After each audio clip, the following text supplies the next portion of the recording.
Count Dooku's fall doesn't start with the dark side. It starts with a decision his father made before Dooku could even speak. By the end of this, you'll understand how Dooku's early years as a Jedi quietly shaped the choices that later defined the galaxy.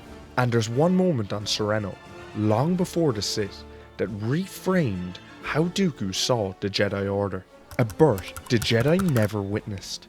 Dooku was born in 102 BBY, during the High Republic era on Serenno, not to obscurity, but to power.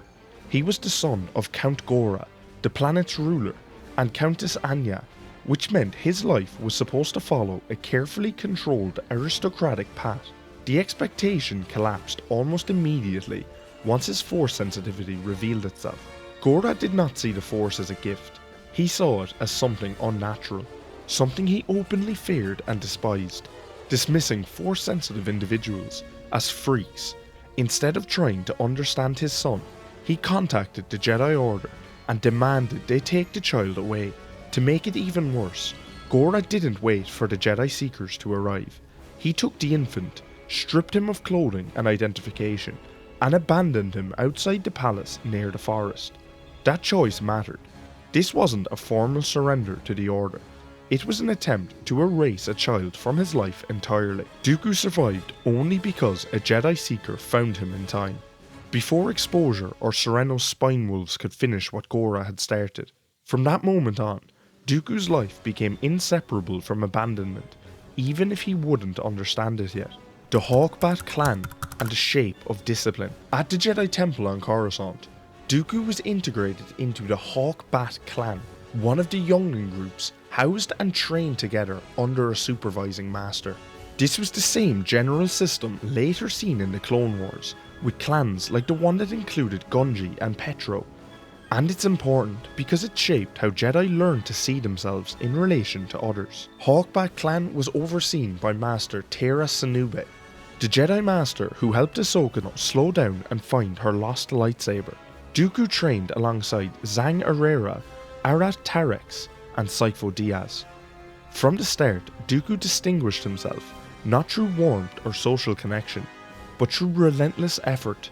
He worked harder than his peers, held himself strictly to rules, and measured his worth by excellence. Instead of bonding with the other younglings, he distanced himself from them, believing discipline and self-control were the proper Jedi path. This arrogance wasn't for its own sake. It was structure. It was how Dooku made sense of the world he had been thrown into. That same discipline, however, put him at odds with Arat Tarex, whose jealousy over Dooku's natural ability turned into open hostility. Tarex mocked him as His Excellency, a jab at Dooku's aristocratic bearing that echoed a past Dooku didn't even remember yet. Sifo Dyas, on the other hand, became his closest friend. Where Dooku was rigid and controlled, Sifo Dyas was intuitive and emotionally open. Their bond would last years, and its importance becomes clearer the more you look at Dooku's later distrust of the Order's emotional detachment, returning to a world he never knew.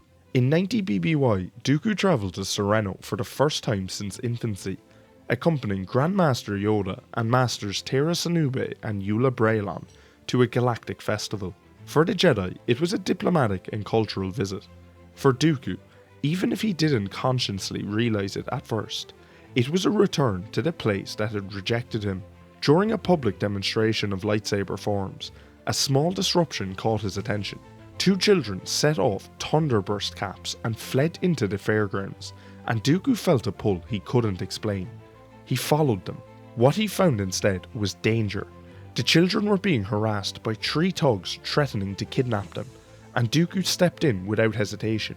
Using the Force and an electro blade, he drove the criminals off. It was decisive, controlled, and effective, everything the Jedi taught. The children introduced themselves as Jenza and Ramil. Jenza was grateful, Ramil wasn't. Jenza noticed Dooku's connection to Serenno, and offered him something unexpected. A tour of the homeworld he had never known. A history carved in stone. As Dooku and Jenza explored the festival together, they bonded quickly. They played games, sampled food, and talked as equals, not as Jedi and civilians. For Dooku, this wasn't just enjoyable, It was grounding. Serenno wasn't an abstract origin anymore.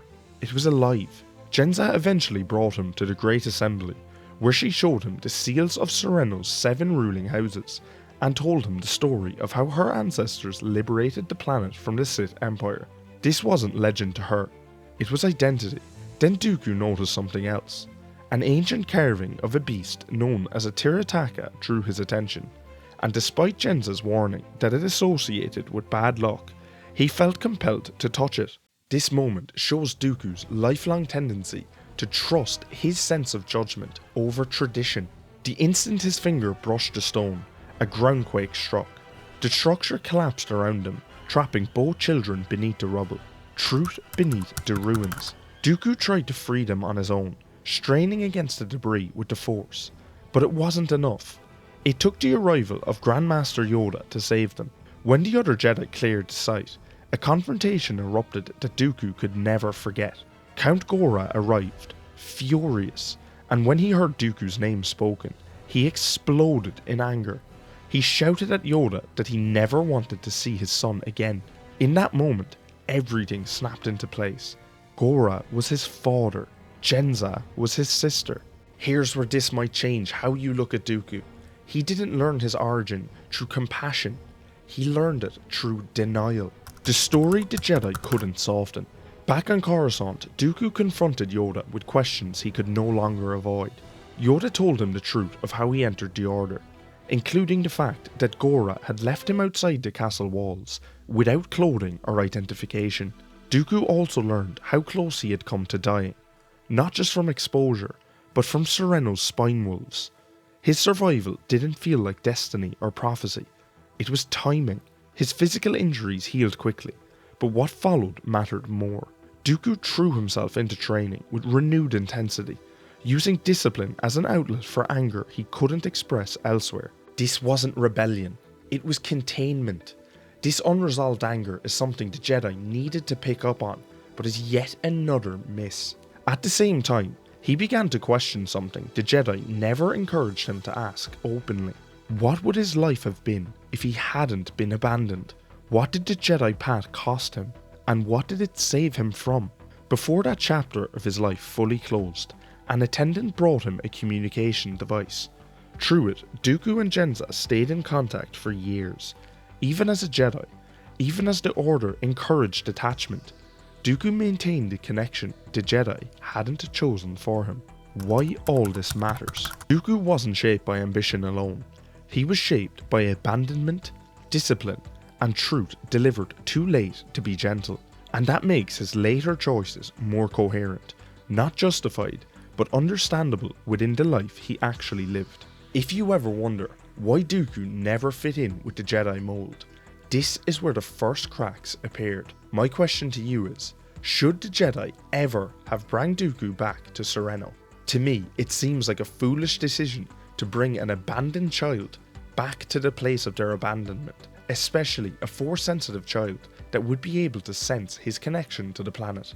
The only thing that could come from this is pain, and this pain is the first seed of the dark side that takes root in Dooku. If you're enjoying these videos, consider becoming a channel member and let's uncover the galaxy's greatest secrets together. Thanks for watching.